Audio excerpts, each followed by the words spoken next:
নমস্কার বন্ধুরা, আমি শ্রীকৃষ্ণ আবারও আপনাদের সামনে একটি ব্যায়াম নিয়ে উপস্থিত হলাম। ব্যায়ামটির নাম ত্রিকোণাসন। বন্ধুরা, এই আসনটি অভ্যাসকারীর দেহ অনেকটা ত্রিভুজের আকার ধারণ করে, তাই এই আসনটির নাম ত্রিকোণাসন। বন্ধুরা, এই ব্যায়ামটি কিভাবে করতে হয় তা দেখে নেওয়া যাক। বন্ধুরা, প্রথমে নিজ নিজ সুবিধা মতন 1 থেকে 2 ফুট ফাঁক করে হাতগুলো কাঁধে সোজা করে এইভাবে দাঁড়াও।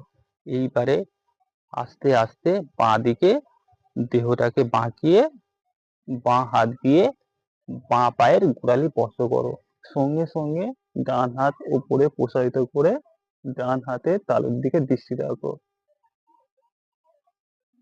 বন্ধুরা, এইভাবে 30 সেকেন্ড হোল্ড করো।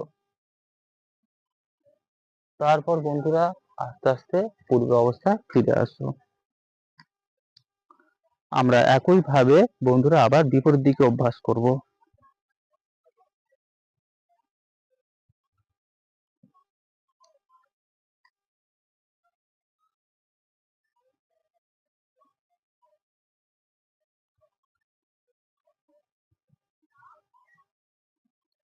বন্ধুরা, এইভাবে 30 সেকেন্ড করে 4 বার অভ্যাস করবে, আর প্রত্যেকবার অভ্যাসের পর 10 সেকেন্ড করে শবাসন অভ্যাস করবে।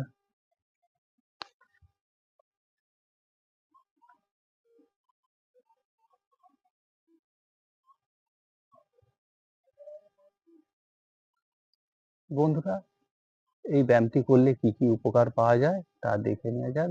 বন্ধুরা, এই ব্যায়ামটি অভ্যাসের ফলে আমাদের মেরুদণ্ড নমনীয় হয়ে আমাদের যৌবন শক্তিকে পূর্ণ রাখতে যথেষ্ট সাহায্য করে।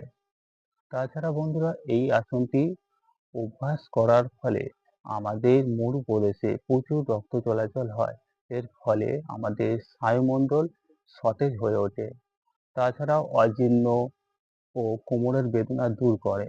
বিশেষ করে বন্ধুরা, আমাদের স্নায়ুপেশি বা অস্থি গঠনের ত্রুটির জন্য একটা পা আর একটা পা থেকে ছোট বা খর্ব হয়, তাহলে এই আসনটি অভ্যাসে তা সংশোধিত হয়।